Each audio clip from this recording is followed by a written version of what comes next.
outside of revenue and profit metrics and average case value and all those different things, it's like, are you engaged and excited every day when you show up to the office? Like, are you excited every day to come in? Do you like the people that you're working with? Are you engaged by them? Are you enjoying how you're spending your time?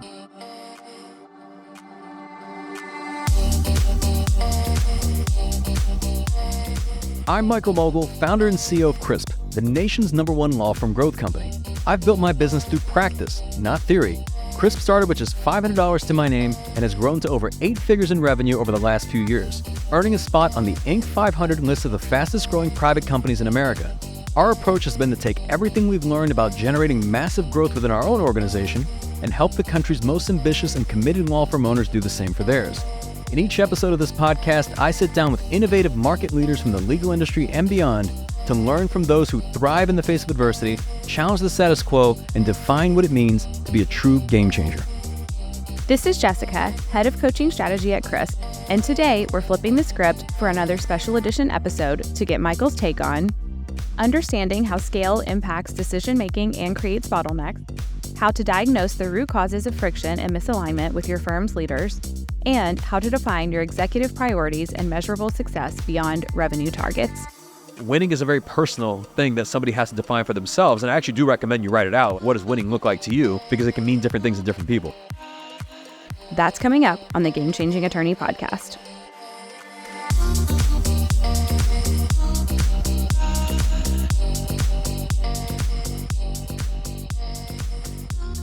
All right, it is AMMA time, but with a little twist this time. Ooh, okay. You ready? Well, so from my understanding, it is more questions. More questions. More answers. More answers, more words. So, okay, so before we get going, I just want to say, look, if you're tuning in for the first time, you guys submit questions. We answer the questions on the podcast. This is our most popular segment, the AMMA Ask Michael Mogill anything, right? Really, you can ask Jessica anything you want to. You text us at 404-531-7691. And this is one of 3 different types of episodes on the podcast. We've got the interview style podcast. We bring on a guest. We've got the encore editions. We bring back some of our most popular episodes. And then these are the AMMAs.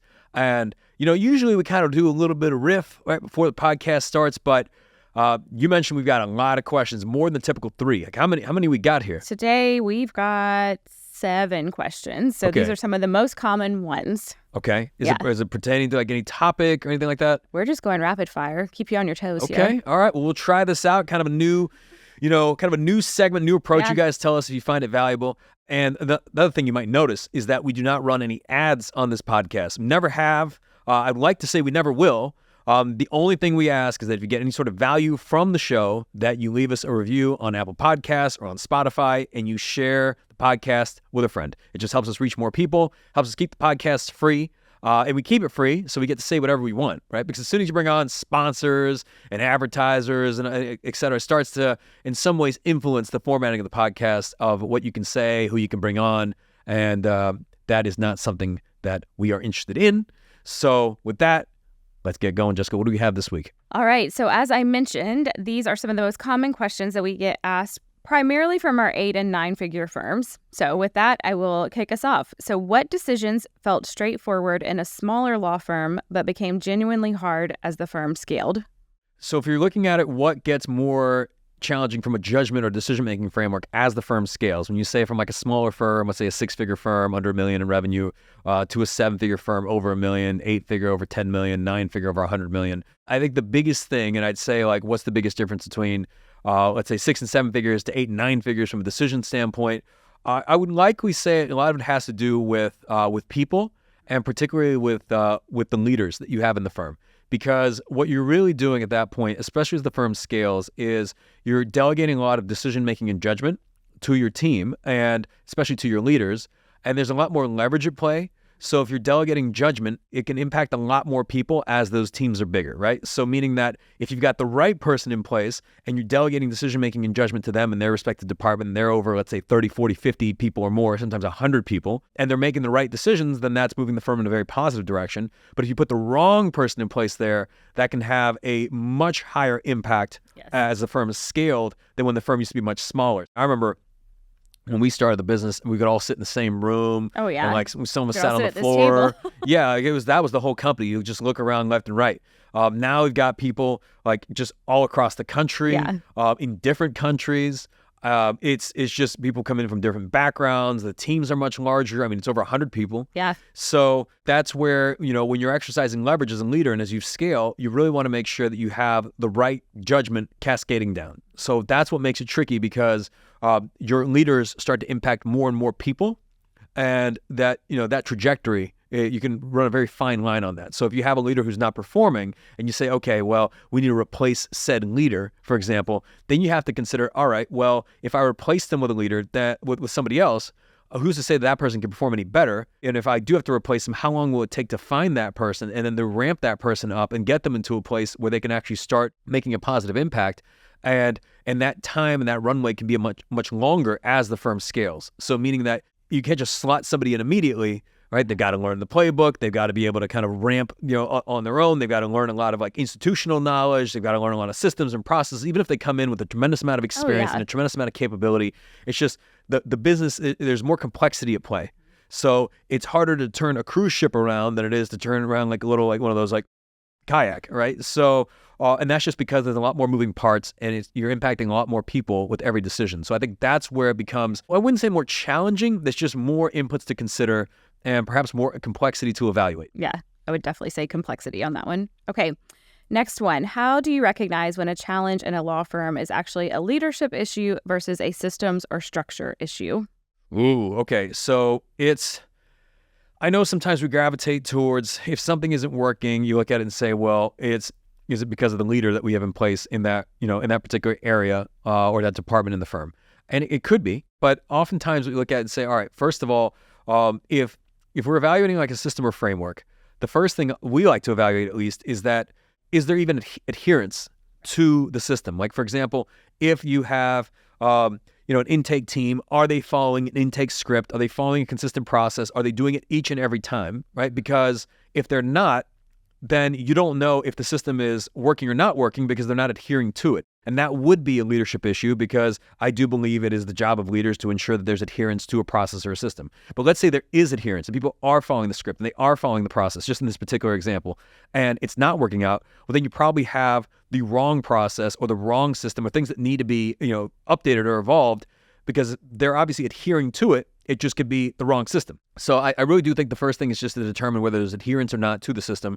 And if there is, based on is it working or not. And then again, I think like the leadership is evaluated after that, right? It's like you kind of have your steps that you go down to see of like, why is something not working, right? Does this person have the resources they need to succeed? Like, are they applying those resources? Do they have autonomy? Are they, just has enough time? Have you given them enough runway to determine if something is successful? But if you're evaluating a system or a framework, it's, how do we know if that's the right system? Because in my mind, like, you would have the right system if people follow it and it works and it generates predictable results. But if people follow it and it doesn't generate predictable results, then it's not an issue with the people, it's an issue with the system. Anything you would add to this? Yes. So I would actually add, to make it a little more complex and roll off of question one, it could actually be both. So if you are in a place where, hey, the team is following this system and this process, but said system and process is not working, that is also on the leader to identify that and to be proactive in changing the system into something that is more future-proof. So in a complex way, it could actually be both. The systems could have outgrown your current leadership. That's right. Yeah. Yeah. All right. Question 3. What is the most common way law firm owners accidentally become the bottleneck as their firm grows? Ooh, okay. This is actually very, very common. And what it really comes down to is like there's the things that were necessary of you to scale the firm, which a lot of firm owners, they pride themselves on their work ethic and they say no one will outwork me, and it's just a lot of grit. And that inevitably creates the bottleneck as the firm scales, because what they haven't done is created leverage or really been able to effectively expand their capacity or delegate in any way. So where it becomes a bottleneck, the simplest way to put it is this desire I think some of us have as founders or owners to maintain our identities as I am the rainmaker, or I am like I play this really integral role in generating like the new business that comes into the firm, or I've always signed off and made all these decisions in the past, and like I am kind of at the very top of the pyramid here. It's an identity thing. It is very much the identity, and I think what creates the bottleneck is not letting go of that. Like the word bottleneck itself, like the bottleneck is really at the top of the bottle, right? So that's where you are as the leader. And if you maintain that identity as the firm scales, you actually do become the bottleneck, because there's only so much that you can do in any given day. You only have a certain number of hours. You only have a certain amount of capacity. And if so many things are dependent on you and your judgment or in your work ethic, then that's going to really prevent the firm from being able to scale. And I think the best thing you can do to remove that bottleneck is to create a firm that can be self-managing, that can operate without you, that is not dependent on you for every type of decision, and is not dependent on you for bringing in the cases and being the rainmaker. And you stop saying things like, I work so hard. When I come across a firm owner and they tell me how hard they work, I don't look at it as like a badge of honor. Correct. I look at it as a very poorly optimized framework, right? It's basically saying that you equate your hard work with the output of your firm. And I prefer you say, I don't do anything at all, and our firm scales every single year. And I'm like, okay, well, that sounds pretty interesting to me. It sounds like there's a lot of leverage at play. Yes. And in terms of like how the firm is able to scale without being reliant or dependent on your day-to-day efforts. All right. So next question. At higher revenue levels, the biggest risk inside a law firm are often internal. What are the early warning signs that a law firm leadership team is misaligned? Okay, so it's like, what is the canary in the coal mine? If a team is misaligned, well, a leadership team especially, I would first look at it as there's a metric I love, which is like the decision-making velocity. So if a team is aligned, chances are a lot of decisions are being made. Whether they're right, whether they're wrong, it's just there's a lot of progress that's happening where it's like we decide. And if a team is misaligned, then there's usually the time it takes to even make the simplest decisions is like meeting after meeting after meeting. And I see this in some of the firms that I speak with where they're like, oh, well, we got to present it to our partners. And then a week goes by, then a month goes by, then months go by, and it's like the simplest thing. And I always ask them, like, hey, it seems like there's a lot of friction here and there's a lot of drag in being able to make decisions. Is this typically how the process goes? And they're like, yeah. So I'm like, well, how many decisions are you able to make a year? And they're like, well, we meet like 4 times a year. And then I'm like, okay, well, do you guys make decisions at every meeting? And they're like, well, sometimes. Right. Sometimes we, don't make a decision at one meeting, we move it to the next meeting. And I just look at that and say, what an inefficient practice, right? Because ultimately, like, you are relying on consensus, and there's just so much friction internally around like people having to make decisions that come from, perhaps you have people making decisions with different motivations and different incentives, and that's why decisions don't get made. Because one person wants to do something, then another person doesn't want to do something, but the one who wants to do it may want to do it because of the reasons where they really want to grow and scale the firm, and the one who doesn't want to do it may not want to do it because they don't want to, they want to retire, and they don't want to take a hit to like their cash out or their distributions because they're going to invest more into the practice. They don't want to do that, right? So you have a kind of like misaligned incentives taking place, and that's why there's friction amongst those decisions. The other things that I would say that you can tell if a leadership team is misaligned is if there's just not a whole lot of dissent. So meaning that where there's conversations happening and either you're getting like yes, like everybody just agrees all the time, or people are afraid to speak up and share their perspective or concern because maybe there's kind of an environment of fear, or they just don't feel like they're going to be heard or listened to. So when they stop contributing, that also is like a sign that the team is misaligned. I think those are probably the two main things when you look at like decision-making velocity and then whether there's like really candor that's taking place. Those are probably the early warning signs of, okay, we kind of have a misaligned team. Because you don't always have to agree. I think the most aligned teams can disagree and commit. Like they can make decisions and say, look, there might be some people in the room that don't agree with that decision, but still can commit to it and still can follow through on it. At what point did we decide that everybody in the room has to agree to do something? Absolutely not. Like, chances are if you've got a team in your firm, like, I don't know, let's say you got 100 plus people. What are the chances that all 100%, like 100 of those people agree with every single decision you make? It's like 0%. You're probably going to have at least 10 to 20% of people that don't agree with whatever decision you make at any given time, even if it's like the right decision that grows and scales the firm. So instead of trying to chase like 100% consensus, it's more so aligning with the fact that there's going to be certain decisions you make that some are going to agree with, some are not going to agree with, but the ones that don't agree will still commit to it, serving a kind of the bigger picture. Right. Because there may be other decisions that they agree with that other people disagree with. Exactly. Healthy debate is very important. Yeah.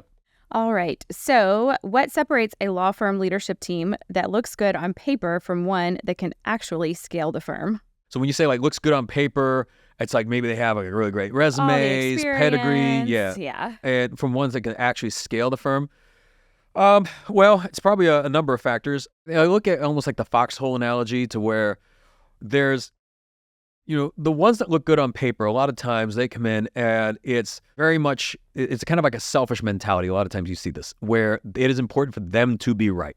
Like they come in and they've got their perspective, and anything that challenges said perspective is just not something they agree with. So you're almost at like an impasse when it comes to any sort of like just decision making versus I think the ones that, outside of the resumes, it's just if their number one goal is winning and the firm growing and scaling, then it's less about I want to be right and more about I want to make progress and what do we need to do to achieve XYZ result, whatever that takes, right? So it's like humility is obviously a big factor, the willingness to collaborate, the being team first, like selflessness for sure, people that are less concerned about their own outcomes and more the outcomes of the firm as a whole. This is also why when you see this sometimes with like all-star sports teams, right? Like you see like an all-star Olympic team and you think, man, they got the best players. Shouldn't they like absolutely dominate everyone? And sometimes the best players aren't the best teams because internally there's a lot of friction and there's just not a whole lot of like collaboration. And I mean, there was like, the documentary about like the 1980s Olympic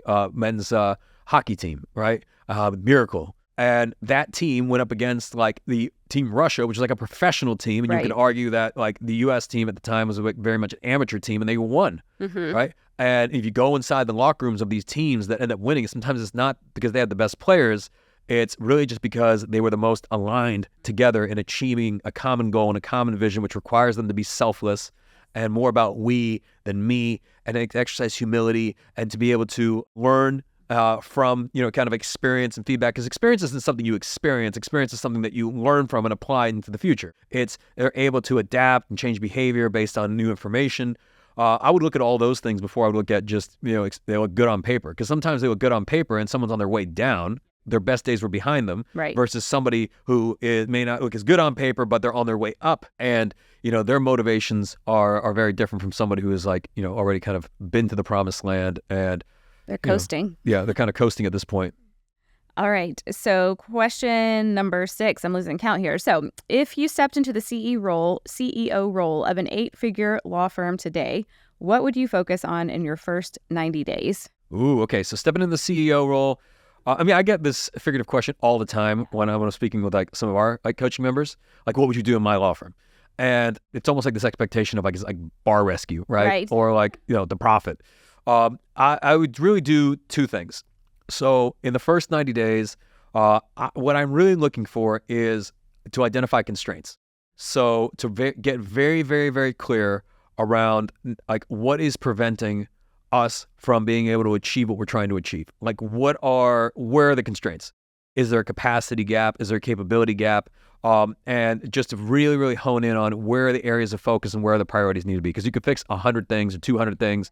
There could be all sorts of things that are important versus things that are urgent, right? So if you can identify the clear constraints and really define, okay, here is where our priority should be in line with like what we're trying to achieve, focus on this first, then this, right? Like priorities. And then the other piece is really, I would want to meet with everybody to get a sense of, okay, who are the players? Like who are the players that are putting this in motion? Do we have the right players on this team to be successful? Do we have the right leaders in place to be able to achieve what we're trying to achieve? Because we can lay out the constraints and we can lay out the priorities and we can be clear on what we need to do, but do we have the right people to do it? And if we don't, then it's going to be a fool's errand. So we need to make sure we get both pieces right. And a lot of times I would say that it's probably a mix of both. It's probably a mix of a lack of focus and clarity along with just certain people that may not be in the right roles or may not be in the right organization, quite frankly. But that's what I would look for in terms of just like in the first 90 days, let's just get clear on what is preventing us from getting to where we're going. Let's get very clear on that. If we do these specific things, we have to have like a roadmap. We have to have a game plan. If we do these specific things and improve these areas, then we will be successful. And then do we have the right people in order to achieve that? Yeah. And an outside perspective on those things is just invaluable because when you're in it, what is it? You can't see the forest for the trees. Yeah, and then you're mostly tied to it. And you're like, well, this person's been here a long time, and they always do this, and they were here since the beginning, and they always bring their dog. And like, you start to get emotionally compromised because you're looking at it from the standpoint of, okay, well, I'm considering it from all this additional context that may not be tied to growth and performance, but it may be tied to loyalty, or it might be, but might be actually, hindering, like when you can, loyalty is an interesting thing, right? So you can have loyalty to somebody who's been at the firm a long time, but that same person can be preventing you and the rest of the firm from achieving what you're trying to achieve. So in some ways, you're being disloyal to the rest of your organization by being loyal to this person. It's a good way to look at it. All right. So to close this out today, beyond revenue, what does winning actually look like for a 9-figure law firm? Well, everyone's got their own definition of winning, and it looks a definition of success. The simple answer here beyond revenue is profit, right? Because revenue is like a fugazi, right? Like who cares, right? It's just such a vanity metric.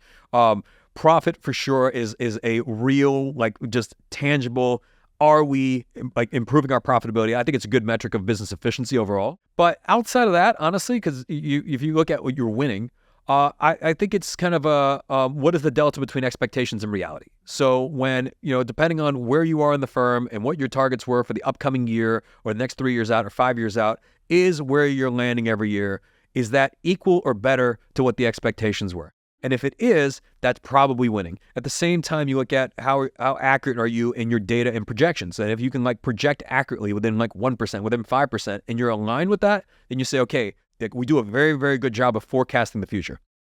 If you're off by 20, 30, 40%, right, especially in the wrong direction, you're like, wow, we don't do such a great job in terms of projecting and forecasting, and that impacts our ability to make decisions. And then, there's also the personal piece in terms of, outside of revenue and profit metrics and average case value and all those different things, it's like, are you engaged and excited every day when you show up to the office? Like, are you excited every day to come in? Do you like the people that you're working with? Are you engaged by them? Also, are you enjoying how you're spending your time? Is it something that engages you, right? Because you could be making a ton of profit and you can have, very accurate projections, but you dread it every single day. So winning is a very personal thing that somebody has to define for themselves. And I actually do recommend you write it out. What does winning look like to you? Because it can mean different things to different people. For some people, it's like winning means we're better than this competitor, right? Or we do better, right?